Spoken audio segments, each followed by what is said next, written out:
विश्वास है इसमें कुछ खास है। ये है टीवी 18 और आप देख रहे हैं CNBC आवाज। Presented by RR Kabel, wire नहीं भारत की नब्ज है हम। Associate sponsor RR Parkin, Prayag Sanitary Ware and Sinks, touching life every day. And commonflow.com, no डर find घर। Research partner Liazis Foraz।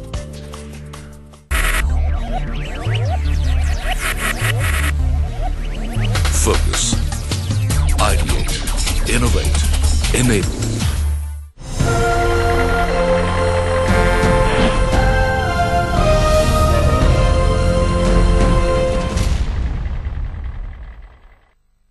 नमस्कार। CNBC आवाज रियल एस्टेट अवार्ड 2014 को आगे ले जाने वाले इस कार्यक्रम में आपका बहुत बहुत स्वागत है। जो हमारा सिलसिला है जो पुणे से शुरुआत जिसकी हुई है और अब हम आप पहुंचे हैं देश की राजधानी दिल्ली, जिसे दिल्ली NCR आप कहेंगे, राष्ट्रीय राजधानी क्षेत्र, क्योंकि अकेला दिल्ली नहीं पूरा राष्ट्रीय राजधानी क्षेत्र मिलकर एक बड़ा रियल एस्टेट मार्केट बनाता है।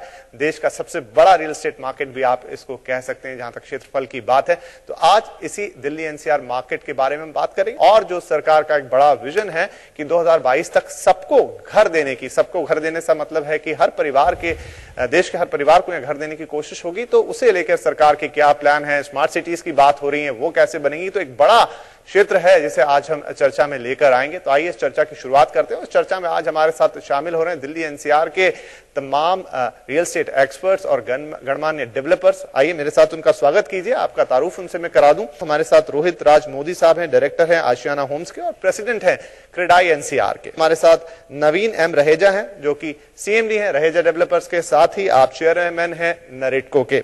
रोहतास गोयल साहब मेरे ठीक पास में, आप CMD हैं ओमेक्स के। श्री गोपाल काबरा साहब प्रेसिडेंट हैं रामरत्ना ग्रुप के और साथ हैं हमारे साथ संतोष कुमार साहब जो कि JLL के CEO हैं। आप सभी का बहुत बहुत स्वागत है इस फोरम में। संतोष जी, मैं पहला सवाल आपके पास लेकर आता हूं। इससे पहले कि मैं सबसे बात करूं, एक बेस क्रिएट करना चाहते हैं। हमने देखा कि पिछले 2-3 साल में या उससे भी थोड़ा 2008 की मंदी से जब शुरुआत हुई थी तो देश के हर क्षेत्र में, हर धंधे पर फर्क पड़ा, रियल एस्टेट मार्केट पर भी फर्क पड़ा, काफी सेंटिमेंट भी डाउन हुए, सेल्स लगभग खत्म होने जैसी स्थिति में आ गए। लेकिन अब जबकि हम देख रहे हैं कि माहौल सुधर रहा है, रियल एस्टेट पे क्या इंपैक्ट आता हुआ दिख रहा है? देखिए, जब भी एक इम्प्रूवमेंट होगी, अगर लॉन्ग टर्म इन्वेस्टमेंट के होराइजन से देखा जाए, रियल एस्टेट एक उस तरह का एसेट क्लास है, तो थोड़ा सा टाइम तो लगेगा ही। बट शुरुआत अच्छी हुई है। नई सरकार ने जो है बहुत सारे पॉलिसी लेकर आने का उम्मीद बढ़ाया है, तो उस वजह से लगता है कि अगर ये फेस्टिव सीजन आने वाला है उस पर सेल्स जरूर इम्प्रूवमेंट होगी। उसकी वजह से फिर से रियल एस्टेट एक्शन में होगी। बट आप कह रहे हो कि कुछ गलतियां हुई हैं गवर्नमेंट से, डेवलपर्स से, कंज्यूमर से, वो जरूर रियल एस्टेट को नीचे लेके गई पिछला 2-3 सालों से। बट कुछ मार्केट में आज देखोगे तो दोबारा से ऊपर ऑलरेडी आ चुकी है। अगर आप साउथ के मार्केट को देखोगे, there is lot of improvement. But definitely north में उस तरह का भी सेंटिमेंट, उस तरह से इम्प्रूवमेंट नहीं हुआ जिस तरह से दूसरा मार्केट में हुआ है। यहाँ पर रहेजा साहब आपके पास आते हैं, अगर हम आंकड़ों को देखें तो सप्लाई की दिक्कत नहीं है, सप्लाई भी बहुत सारी है। डिमांड देखें तो डिमांड भी देश के अंदर बहुत सारी है, लेकिन फिर भी जो सेल्स के आंकड़े हैं वो इन दोनों का कोरिलेशन नहीं बताते हैं। तो इसका मतलब ये है कि कहीं लोग खरीदना तो चाहते हैं लेकिन अफोर्डेबिलिटी वाला फैक्टर उन्हें रोक लेता है। आपको लगता है ये एक दिक्कत है? आप कह रहे थे कुछ गलतियां हुई, यहाँ पर जो बात इन्होंने संतोष जी ने उठाई, ये उनमें से एक गलती है? मैं संतोष जी से आगे ही बात लेके चलता हूँ। जो पिछले कुछ एक 1.5 साल जो गया है, इस पीरियड में क्योंकि सेल्स काफी लोगों की अनसर्टेन आगे कंट्री का फ्यूचर था, तो people were holding on to this. उसके कारण से एक जनरल जो होता है, जब आप सेल्स पिकअप उतना नहीं होता तो कैश फ्लो मिसमैच का डर रखता है डेवलपर्स को, और उसके कारण से दे रिजॉर्ट टू डेस्परेशन। ना वो डेस्परेशन में कॉम्पिटिटिव सेंस बना है, उस कॉम्पिटिटिव सेंस से अब मार्केट स्टार्ट हुई है आगे। रोहतास साहब से एक ग्राउंड चेक लेते हैं। सर, आप तो दिल्ली NCR के अलावा भी देश के कई शहरों में और लगभग हर तरह के सेगमेंट में आपके पास प्रोजेक्ट्स हैं, तो जिस चीज की बात कर रहे हैं यहाँ पर रेजा जी, आपको लगता है कि वो चीज फील हो रही है? क्योंकि सिर्फ NCR के ना देखें, हम बाकी क्षेत्रों की भी बात करें तो क्या ऐसा है कि अब चीजें थोड़ी सी बेहतरी की तरफ मूव कर रही हैं? एटलीस्ट आपके पास इंक्वायरीज आ रही हैं? रियल एस्टेट में पिछले 1-1.5 साल में जो करेक्शन आया है वो करीब 20% से लेकर के 40% तक का करेक्शन आ चुका है। आप चंडीगढ़ की बात करें, दिल्ली की बात करें, गुड़गांव की बात करें, नोएडा की बात करें, इवन बॉम्बे की बात करें, तो जो करेक्शन है वो अप टू 40% जा चुका है। तो मेरे ख्याल से real estate already bottom out हो चुका है कि जो बायर होता है या इन्वेस्टर होता है वो वेट करता है कि भाई प्रॉपर्टी का रेट ऊपर जाएगा तो मैं खरीद लेता हूं, प्रॉपर्टी का नीचे जाएगा तो मैं वेट करता हूं जी। तो उसने जो अभी जो उसका पीरियड था वेट एंड वॉच की पॉलिसी पे 1-1.5 साल से लगा हुआ था, सेंटर के इलेक्शन हो गए, एक फर्म गवर्नमेंट, स्ट्रांग गवर्नमेंट आ चुकी है, तो जो पॉलिसी पैरालिसिस था वो भी खत्म हो चुका है, मार्केट बॉटम आउट हो चुका है। तो मुझे लगता है और सीजन भी बेस्ट है। तो now going forward I think everything is good for real estate. हमारे पास आंकड़े, अगर मैं सिर्फ एनसीआर की बात करूं तो लॉन्च जो हैं पिछले साल की बात करें तो करीब 50% तक रिड्यूस हुए हैं, सेल्स वॉल्यूम 22% से ज्यादा गिरे हैं और जो प्रोजेक्ट डिलेज हैं करीब 40% से ज्यादा है। तो खैर ये तो आंकड़ों की बात हुई, लेकिन जैसा रोहतास साहब कह रहे हैं कि 40% तक मार्केट करेक्ट हो गया है, तो इतने करेक्शन पे तो मुझे लगता था कि लाइन लग जानी चाहिए। तो क्या ऐसा वास्तव में हुआ है? बिल्कुल हुआ है। जो रोहतास जी कह रहे हैं ना, ये करेक्शन के परसेंटेज में मैं नहीं जाऊंगा कि करेक्शन 10% हुआ या 20% हुआ, और करेक्शन को देखने का जो नजरिया है, आज अगर आप दिल्ली एनसीआर की बात करें तो अधिकांश प्रोजेक्ट में आपको अलग अलग तरह की फाइनेंस स्कीम्स दिखाई देंगी। जिसको कि कोई कहता है पोजेशन लिंक पेमेंट प्लान 40-30-30, कोई कह रहा है कि जी मैं आपके सारे प्री EMI इंटरेस्ट सबवेंट करूंगा अप टू पोजेशन या अप टू सर्टेन स्टेज। ये और क्या है? ये एक तरह से रेट को कम करने का ही तरीका है ना। अब एक मैं ग्राउंड चेक ले लेता हूं। काबरा जी, आपने सभी लोगों की बात सुनी, हमारे पास एक्सपर्ट भी हैं, डेवलपर्स भी हैं, तो अब मैं आपसे चाहता हूं, since you are in the light industry और आपका कोरिलेशन है, सीधा कनेक्शन है, तो जो बातें सब लोगों ने की धरातल पर वो कितनी सही बैठती हैं या कितनी हम उनको अस्तित्व में आता हुआ देखते हैं कि ऐसा ही हो रहा है?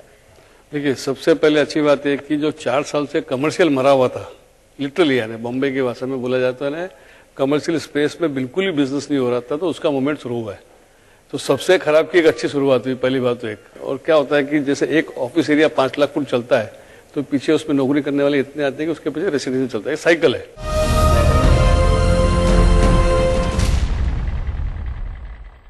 नए घर की तलाश, एक अनसुना इलाका, वॉचमैन भैया, वो वीरान अपार्टमेंट, मुझे डर लग रहा है। एक ऐसी दुनिया जहां अपने सपनों का घर ढूंढना भयानक साबित हो सकता है, लेकिन commonfloor.com ये सब कुछ बदलने वाला है। खुला दो डर, यहाँ मिलेगा घर।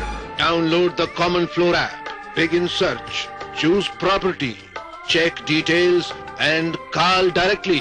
अब नया घर ढूंढना कितना आसान। लॉग ऑन टू commonfloor.com और download the common floor mobile app today.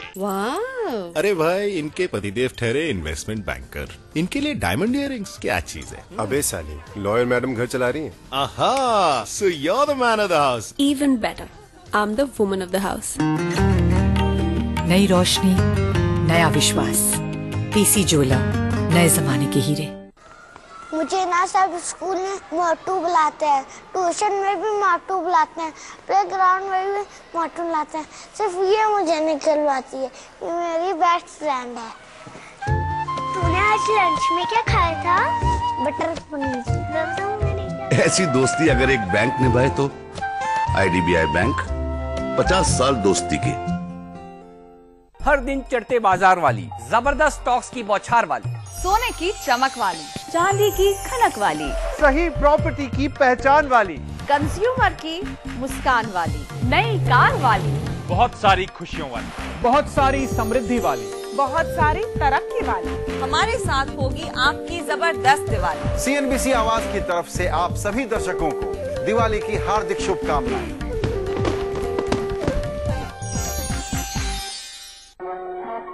There's a perfect match for everyone. For your pulao, nothing but the best rice.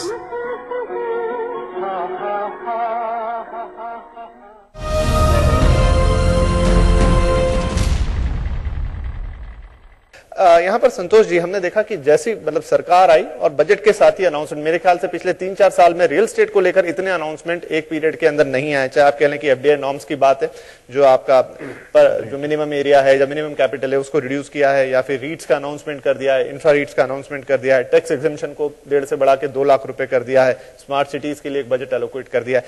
और उसके बाद हमने देखा कि बजट के बाद भी लो कॉस्ट हाउसिंग को एक तरह से इंफ्रा का दर्जा दिया है, प्रायोरिटी सेक्टर लेंडिंग में डाला। तो ये सारे कदम आपको लगता है कि ये पूरे मार्केट को मोबिलाइज करेंगे और कुछ वक्त में हम इनका एक्चुअल इफेक्ट बाजार पे आता हुआ देखेंगे? जब से नया गवर्नमेंट आई है, एक पॉलिटिकल विल है कुछ करने की। आई थिंक मेरे ख्याल से गवर्नमेंट ने रियलाइज किया है, बिकॉज एक सेक्टर ऐसी है जो कि सबसे ज्यादा एम्प्लॉयमेंट क्रिएट करती है, सबसे ज्यादा रिसोर्स जो है इसी में चाहिए, सबसे ज्यादा इन्वेस्टमेंट इसी में चाहिए, इसी की वजह से इंफ्रास्ट्रक्चर चलती है।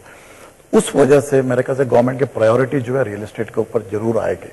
इसी वजह से आपने देखा होगा जैसे सरकार बनी, मोदी जी के सबसे बड़ी थीम ही थी कि हाउसिंग फॉर ऑल, एंड उसके बाद बजट देके बजट में सारा का सारा जो स्कीम थी, जो स्लो है बट स्कीम जो कि राइट डायरेक्शन में लेके जा रही थी, उसकी वजह से थोड़ा सा पॉजिटिविटी आई है। तो बट गवर्नमेंट, मेरे ख्याल से financial institute, developer community as well as the consumer need to support, needs to come together in order to serve this big milestone. Raheja साहब, 2000 जैसे संतोष जी भी कह रहे हैं, वाकई थोड़ा सा लगता है कि कैसे पूरा होगा। 7 साल के अंदर आप इतने घर, ऑलरेडी 2.5 करोड़ घर आपके पास कम है, और ये भी एक सरकारी आंकड़ा होता है, या जब आप प्रैक्टिकली करने जाएंगे तो शायद आपको असली आंकड़े सामने आएंगे। तो 7 साल के अंदर देश के हर परिवार को घर देना, कुछ अनाउंसमेंट्स हुए हैं, लेकिन आपको लगता है ये पर्याप्त है और ये एक अचीवेबल टारगेट है, या ये थोड़ा सा ज्यादा फ्यूचरिस्टिक टाइप का है, बहुत ऑप्टिमिस्टिक टाइप की टारगेट बना ली है? देखिए, विल हो और काम करने की डायरेक्शन हो तो क्यों नहीं हो सकता। 3-4 चीजें हैं जो करने के लिए हैं। सबसे पहला है कि रियल एस्टेट सेक्टर के ऊपर इतनी ज्यादा क्लियरेंस प्रोसेसेस डाली हुई है और इतने ज्यादा कॉन्स्ट्रेंट्स डाले हुए हैं। आज रियल एस्टेट का एक प्रोजेक्ट करने के लिए या कंप्लीट करते तक मेरे ख्याल से हर कोई डिपार्टमेंट ने कोई ना कोई रास्ता निकाला हुआ है कि इसके अंदर कैसे घुसना है। तो पहला हम गवर्नमेंट का विल है, इसीलिए वो इंटरेस्ट ले रहे हैं कि इसको कैसे हम सॉर्ट आउट कर दें। ये चीज सॉर्ट आउट करने के बाद जो प्रोजेक्ट का जस्टेशन पीरियड 3 साल का था, 5 साल का था, 3 साल से, वो अपने आप कुछ मंथ्स के अंदर वापस आ जाएगा। तो आप उसको पहले तो ये ले सकते हैं कि आपकी टर्न अराउंड एफिशिएंसी जो है वो अगर 200-300% बढ़ गई आपकी। चलिए, तो एक सिंगल विंडो क्लियरेंस दिया तो आपका कम से कम डिलेज नहीं हो रहे, और जो 3 से 5 साल तक जो पैसा रुका था वो आपका 1 साल में निकल रहा है। राइट। तो आपका टर्न अराउंड टाइम फास्ट हो गया बहुत ज्यादा। तो आपकी उससे प्रोडक्शन बढ़ जाएगी, उससे कॉस्ट भी बढ़ जाएगी। वो कॉस्ट अगर आपकी ऑलमोस्ट 30% तक की कॉस्ट अगर बढ़ जाती है तो आम आदमी में, देश में जो आम आदमी है उसकी पॉकेट में आ जाता है वो जी। तो पहला स्टेप तो ये है जो गवर्नमेंट जो इसमें इंटरेस्ट ले रही है, और इसको जितनी जल्दी अचीव कर लेंगे उतनी जल्दी स्पीड पकड़ लेगा। दूसरा, आज इंटरेस्ट रेट्स बहुत हाई हुए हुए हैं, उसके पीछे मेन रीजन था इन्फ्लेशन। आपका इन्फ्लेशन हाई था, इसलिए बैंक्स के आपके इंटरेस्ट रेट बहुत हाई थे।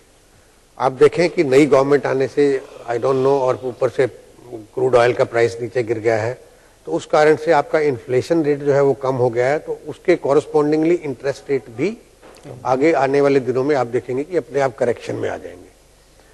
तीसरा, गवर्नमेंट ने खुद ही इस बजट में 7060 करोड़ का प्रोविजन और किया है, specially for developing smart cities, and another I think a big sum, maybe as far as I remember several thousand crores इज गिवन, जो सबवेंशन करने के लिए अफोर्डेबल हाउसिंग की इंटरेस्ट के लिए। राइट। उसको जैसे ही सबवेंशन में करने के बाद आप उसको 6-7-8% पे जैसे इंटरेस्ट रेट को लेके आ जाएंगे, वो एक आम आदमी का घर का किराया देने के बराबर EMI में कन्वर्ट हो जाएगा। लेकिन हम देखते हैं एक शिकायत है बिल्डर साइट पर कि आप ज्यादातर वही घर बनाते हैं जिसमें मार्जिन हाई हो, आप नीचे वाले घर नहीं बनाते ज्यादातर लोग। लेकिन यह है कि महंगे घर बन रहे हैं क्योंकि आपको मार्जिन वहां पर अच्छे मिल रहे हैं, आपके पास वहां पर सेफ बायर्स हैं, आपको लोगों के पीछे नहीं भागना पड़ेगा, डर ये नहीं कि EMI जंप्स कर जाएंगे, शायद कैश में ही खरीदने वाले लोग हैं। और जो दूसरी साइड है, जो अफोर्डेबल साइड है, उसमें डिमांड बहुत है, 9 लाख करोड़ का मार्केट फिगर हम पढ़ते हैं, लेकिन ज्यादा लोग इंटरेस्ट नहीं लेते। मैं इस बात से पूरी तरह से सहमत नहीं होऊंगा एक्चुअली, क्योंकि जो हायर एंड मकान है, अगर देखिए अफोर्डेबल की परिभाषा कुछ नहीं है, अफोर्डेबल हर आदमी की परिस्थिति और हर शहर की परिस्थिति से गाइड होता है। अब चूंकि हम NCR में बैठे तो हम NCR की अगर बात करें तो आज NCR में अप टू 40 से 70 lakh is an affordable apartment today. तो अगर मैं इस परिभाषा को लेकर अगर आगे बढ़ूं तो NCR का 80% का जो मार्केट है ना, वो इसी बैंडविड्थ का मार्केट है। बहुत थोड़ा मार्केट है वो 20% का, जहां पर कि करोड़ रुपए से ऊपर के अपार्टमेंट्स खाली बिक रहे हैं। तो ऐसा नहीं है कि बिल्डर्स का रुझान केवल हाई एंड पे होता है। बिल्डर कोई किसी इंडस्ट्री से अलग चीज नहीं है, उसकी भी अपनी 20% ग्रॉस प्रॉफिट, 15% ग्रॉस प्रॉफिट के मार्जिन पे काम करने की उसकी वर्किंग साइकिल है। अगर हम दूसरे कंट्रीज को देखें, फॉर एग्जांपल मेट्रो स्टेशन की बात करें, मैं कहीं पढ़ रहा था कि जो सिंगापुर है या दूसरी जगह, वहां पर मेट्रो स्टेशन के आसपास लो इनकम हाउसिंग का कंसंट्रेशन होता है, जबकि इंडिया में ऐसा नहीं है। तो ये एक हमारा जो प्लानिंग सिस्टम है या जो इंफ्रास्ट्रक्चर कनेक्ट, कहीं वो लैक करता है कि हम चीजें तो बना रहे हैं लेकिन उस हिसाब से प्लानिंग नहीं कर रहे हैं। जैसे इन्होंने कहा कि कनेक्टिविटी वाली जो बात उठाई, या आप दूर दराज के क्षेत्र में ही सस्ती जमीन के कारण सस्ते घर बना पाएंगे, लेकिन उस पर इंफ्रास्ट्रक्चर लाना ये तो करना ही पड़ेगा। और जैसा मैंने जो मेट्रो का एग्जाम्पल दिया कि हमारे देश में उस तरीके से नहीं है, दिल्ली में भी शायद मेट्रो के आसपास उस तरीके से घर नहीं है, पार्किंग स्पेसेस ज्यादा बड़े हैं, घर नहीं बनाए गए। नहीं, आपसे सहमत हूँ, बिल्कुल ही सहमत हूँ। बट मेरे ख्याल से कुछ कोशिश हुई है अभी जो है हरियाणा सरकार ने किया, जिससे नए नए सेक्टर में जो है, जो कि ऑलरेडी एस्टेब्लिश सेक्टर है, उसमें मेरे ख्याल से उन्होंने FSIs अफोर्डेबल हाउसिंग के लिए दिया है। कुछ मेरे ख्याल से कुछ डेवलपर्स ने उस पर काम भी शुरू कर दिया है। सर, जो मैंने एक फैक्टर उठाया कि लैंड एक बहुत बड़ी चीज है, क्योंकि वो आपका रॉ मटेरियल, जब तक वो सस्ती नहीं होती है वो तब तक आप घर को शायद सस्ता नहीं दे पाएंगे। तो उसके लिए क्या, उसके लिए कोई विजन दिख रहा है, कोई पॉलिसी दिख रही है? देखिए, लैंड का सस्ता होना नामुमकिन है, ये स्पष्ट एकदम समझना चाहिए कि हर एक चीज का एक बॉटम प्राइस आने के बाद नहीं होता है। इसका तरीका एक ही हो सकता है कि सरकार FSI बढ़ाए, FAR बढ़ाए, FAR बढ़ा के ही आप इसके लैंड कॉस्ट कम कर सकते। तो आज हमको गुड़गांव में, कल ही मैं आज गुड़गांव था, काफी घूम रहा था, तो गुड़गांव की जगह हम क्यों खत्म कर रहे हैं? हम आखिर जो भी आज जैसे हमने इंडस्ट्री लगाते हैं, 300 एकड़ जमीन लिया, आखिर तो हमने किसानों की जमीन ली है गुड़गांव में, या कहीं भी जो बिल्डिंग की जगह भी आ रही है, अल्टीमेटली तो एग्रीकल्चर लैंड से कन्वर्ट कर रहे हैं। तो हमको आखिर एग्रीकल्चर को भी बचाने की सोचनी चाहिए। देश में आखिर खेती नहीं होगी तो होगा कैसे? इसलिए FSI को तो हम जितना बढ़ा सकें, ये ग्राउंड कवरेज एरिया, ये सब पुराने कानून है, कानून ये होने चाहिए। आपके पास पार्किंग सफिशिएंट है, फायर सेफ्टी के रूल बरोबर है, सीवरेज बरोबर है, पानी के बरोबर सुविधा आ रही है, एंड यू गिव FSI ना, आपकी कॉस्ट अपने आप कम आएगी।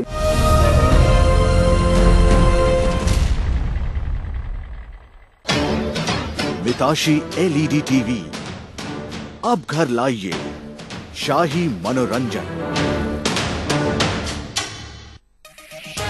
एक बार फिर साबित किया CNBC आवाज ने कि वो है बाकी सभी चैनल से बहुत आगे। सरकार ने नए मुख्य आर्थिक सलाहकार के नाम का ऐलान भी कर दिया। अरविंद सुब्रमण्यम को मुख्य आर्थिक सलाहकार नियुक्त किया गया है। Just taken charge as Chief Economic Advisor. CNBC आवाज ने आपको ये खबर 2 महीने पहले ही दे दी थी। वित्त मंत्रालय के नए मुख्य आर्थिक सलाहकार की खोज पूरी हो गई है। अरविंद सुब्रमण्यम नाम के नए मुख्य आर्थिक सलाहकार हो सकते हैं। मुझे सूत्रों से जानकारी मिली है, उसके मुताबिक अरविंद सुब्रमण्यम के नाम पर कमोबेश सहमति बन चुकी है और इसके नाम का ऐलान जल्द ही ACC से मंजूरी मिलने के बाद कर दिया जाएगा। CNBC आवाज की एक्सक्लूसिव खबरों पर हमेशा लगती है मोहर, देश का number 1 business channel. Are you unsure of investing in the stock market? CNBC TV 18 presents everything you wanted to know about stock market investing. A comprehensive book that compiles everything. Step-by-step techniques to investment strategies. Written in simple language. It simplifies equity investing for you and helps you learn and smarten your stock market skills and strategies. For inquiries, call or SMS CD STOCK to 51818. Get your copy for ₹499 only. इस दिवाली अपने कारोबार के नए साल का करिए शुभ आरंभ। मुहूर्त ट्रेडिंग के दौरान रहिए CNBC आवाज पर बाजार और कमोडिटी के दिग्गजों के साथ, ताकि दिवाली बने रोशन और हो एक जगमगाती शुरुआत। IRB प्रेजेंट्स दिवाली मुहूर्त ट्रेडिंग सिर्फ CNBC आवाज पर। Muhurat Trading, presented by IRB Infrastructure Developers Limited, Highway to Growth, in association with Murugappa. Bet we've met. 9 साल पहले शुरू हुआ ये सफर आज बन चुका है रियल एस्टेट सेक्टर का सबसे बड़ा बेंचमार्क, जो लाता है बिल्डर्स, डेवलपर्स और जाने माने लोगों को एक मंच पर। नए लोगों को ढूंढने का काम, उनको एक प्लेटफॉर्म देने का काम बड़ी गंभीरता से कर रहे हैं। एक बार फिर आ रहे हैं करने उनका सम्मान जो कर रहे हैं नए भारत का निर्माण। RR Kabul CNBC आवाज रियल एस्टेट अवार्ड्स 2014। नॉमिनेशंस के लिए SMS करें REA 51818 पर। Presented by RR Kabul, wire नहीं भारत की नब्ज है हम। Associate sponsor RR Parkin, Prayag Sanitary Ware and Sinks, touching life every day, and commonflow.com, no डर find घर। Research partner Liazis Foraz। किताबों के जरिए अपनी तरक्की का रास्ता पाते हैं, ये हैं वो लोग जो सबसे ज्यादा वक्त CNBC आवाज के साथ बिताते हैं। CNBC आवाज, देश का नंबर 1 बिजनेस चैनल।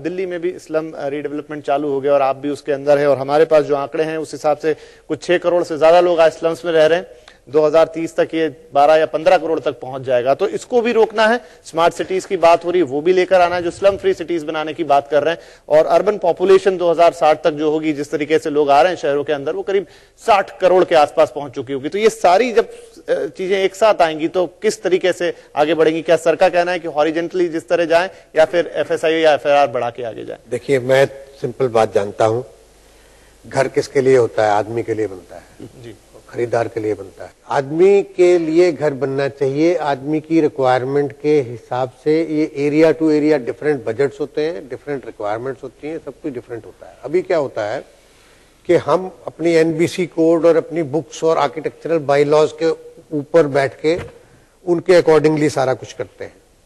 हम मार्केट डायनामिक्स के हिसाब से नहीं करते हैं। जो होना चाहिए इस देश में, अगर घर देना है तो आपको मार्केट डायनामिक्स क्या मांगती है, लोग क्या मांगते हैं, परचेजर की रिक्वायरमेंट, परचेजिंग पावर क्या मांगती है, आपको वहां से ऊपर चल के सब कुछ जो है वर्कआउट करना पड़ेगा। ना कि आप ऊपर बैठ के बोले कि इतना FAR, इतनी डेंसिटी, इतना ये, इतना वो। नो, जहां पे लैंड की कीमत ज्यादा है वहां पे आप टॉल बिल्डिंग बनाएंगे, सस्ती पड़ेगी। जहां लैंड की कीमत कम है वहां हॉरिजॉन्टल बनाएंगे, वो सस्ती पड़ेगी।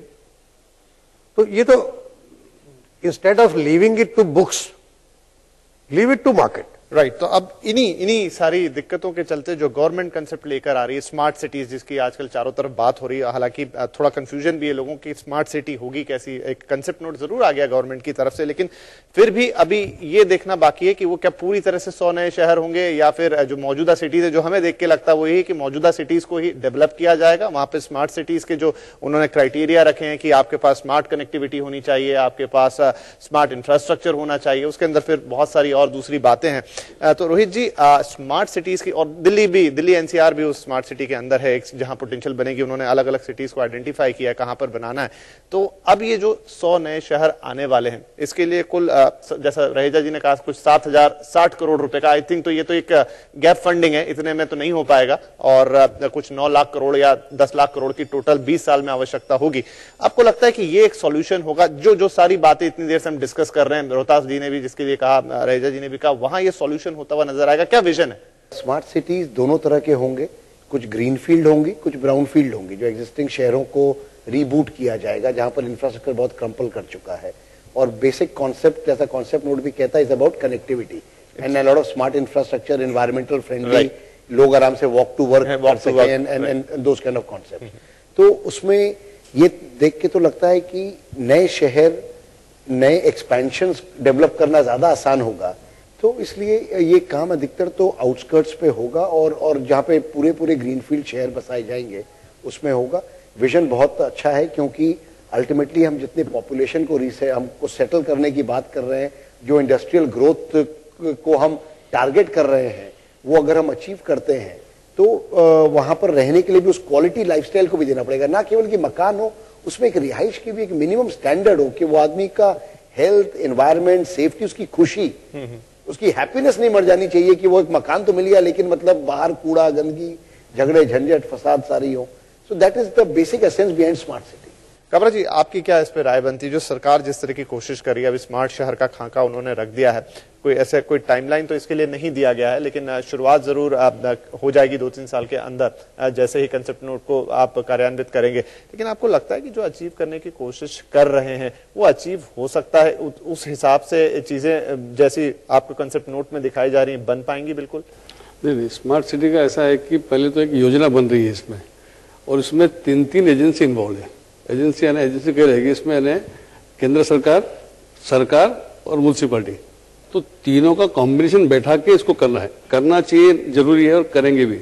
लेकिन यहाँ एक प्रश्न फिर आता है, रोहतास जी आपके पास आता हूँ। SEZ का हाल हमने देखा, बहुत जोर शोर से सब शुरू हुआ था। हालांकि मैं ये नहीं कहूंगा कि गवर्नमेंट की विल यहाँ पर कम है, हम हो सकता है मूर्त रूप में आते हुए देखें, लेकिन फिर भी पुराने एग्जाम्पल्स आपको याद रखने पड़ेंगे। हाल ही में खबर हम सुनते कि 9 SEZ 1-2 दिन पहले भी रद्द हुए। तो क्या कहीं उस तरह का मॉड्यूल बन के तो नहीं रह जाएगा? DMIC की भी अभी हम बातें ज्यादा सुन रहे हैं, लेकिन धरातल पे चीजें उसमें भी बहुत ज्यादा नहीं है। देखिए, ऐसा है, कोई भी चीज जन्म जब लेती है जब उसकी जरूरत होती है। Necessity is the mother of innovation. अब स्मार्ट सिटी हम बनाएंगे, भाई क्यों बनाएंगे? क्या उसकी नीड है? हमें अर्बनाइजेशन को टैकल करना है। नीड, आज नीड क्या है? दिल्ली बना, न्यू दिल्ली बना, बॉम्बे बना, न्यू बॉम्बे बना, Hyderabad, new Hyderabad, Jaipur, new Jaipur, Lucknow, new Lucknow. तो जो पुराने सिटीज का जो इंफ्रास्ट्रक्चर आज से 200 साल पुराना डिजाइन था वो कोलैप्स कर गया। तो उसके बदले में उसके एडजॉइनिंग एक नया सिटी बना, नया, फॉर एग्जांपल न्यू दिल्ली बना। तो न्यू दिल्ली जैसा भी बना उस वक्त के हिसाब से स्मार्ट सिटी था। वो जो डेफिनेशन थी वो स्मार्ट सिटी की थी। आज स्मार्ट सिटी हम उससे फर्दर आगे डिमांड कर रहे हैं। तो फर्दर आगे जो, जैसे फॉर एग्जांपल गुड़गांव, आज जो न्यू दिल्ली है उसका मेरे हिसाब से स्मार्ट सिटी है गुड़गांव, ऑल्दो उसका इंफ्रास्ट्रक्चर उस हिसाब से नहीं है, वो उसमें कहीं मिस्टेक रह गई, डिजाइन में मिस्टेक रही है, डिजाइन फॉल्ट है। अदरवाइज वो न्यू दिल्ली का फर्दर वर्जन था एज ए स्मार्ट सिटी। तो स्मार्ट सिटी अगर हम 100 स्मार्ट सिटी बनाएंगे, क्यों बनाएंगे? उसके लिए पहले आपको बायर चाहिए, बायर जो उसमें रहने वाले आदमी हो, रहने वाले आदमियों के लिए जॉब चाहिए, जॉब के लिए इंडस्ट्री चाहिए। पहले इंडस्ट्रियलाइजेशन होगा, सर्विस सेक्टर आएगा, जॉब क्रिएट होंगी तो बायर आएंगे, तो स्मार्ट सिटी का सुपर स्मार्ट सिटी भी बन जाएगा। हम पहले जो चीज किसी की बाई प्रोडक्ट है, smart city is the by product of industrialisation, smart city is the by product of economical growth of the country. जब तक कंट्री की इकोनॉमिकल ग्रोथ नहीं होती, जब तक लोगों की बाइंग कैपेसिटी बनती नहीं है, तब तक हम स्मार्ट सिटी बना कैसे सकते हैं? बना के क्या चाइना की तरह बिल्डिंगें अपने पैसे से बना के खाली खड़ी छोड़ देंगे? वहां पर चाइना में सारी बिल्डिंगें बनी पड़ी है, सारी खाली है, एक की बत्ती नहीं जलती इसमें। इसी के साथ हम कार्यक्रम को समाप्त करेंगे। लेकिन जो पूरी चर्चा हुई, हालांकि आज हमने सीधा एक बाहर पर्सपेक्टिव से ज्यादा एक जो लंबा विजन है इस देश में आगे चलते हुए 10-20 साल में हम क्या देखेंगे, क्योंकि उन्हीं पॉलिसीज पर, उन्हीं योजनाओं पर आपके और हमारे घरों के सपने टिके हुए हैं। तो आप स्मार्ट सिटीज की बात कर लें, अफोर्डेबल हाउसिंग की बात कर लें, किस तरीके से समस्या को सुलझाएंगे, गवर्नमेंट का जो विचार है कि सबको एक घर देंगे तो कैसे वो सब होगा। तो ये एक चर्चा है, एक शुरुआत है, क्योंकि अभी पॉलिसीज में भी शुरुआत हो रही है। हम इसी तरह से चर्चा करेंगे, वहीं से चीजें निकल कर आती है, पब्लिक प्लेटफॉर्म पे बात होगी, गवर्नमेंट प्लेटफॉर्म पे बात होगी। तो चलिए इसी के साथ हम रियल एस्टेट फोरम दिल्ली का यहीं समापन करते हैं और अपने सभी मेहमानों को बहुत शुक्रिया करते हैं कि आप आए और आपने हमारे साथ ये बातचीत की। साथ ही आप सभी लोगों का भी शुक्रिया कि आपने इतने धैर्यपूर्वक ये बातचीत सुनी। तो चलिए अब अगले शहर में आपसे फिर मुलाकात होगी, तब तक के लिए लेते हैं इजाजत। नमस्कार।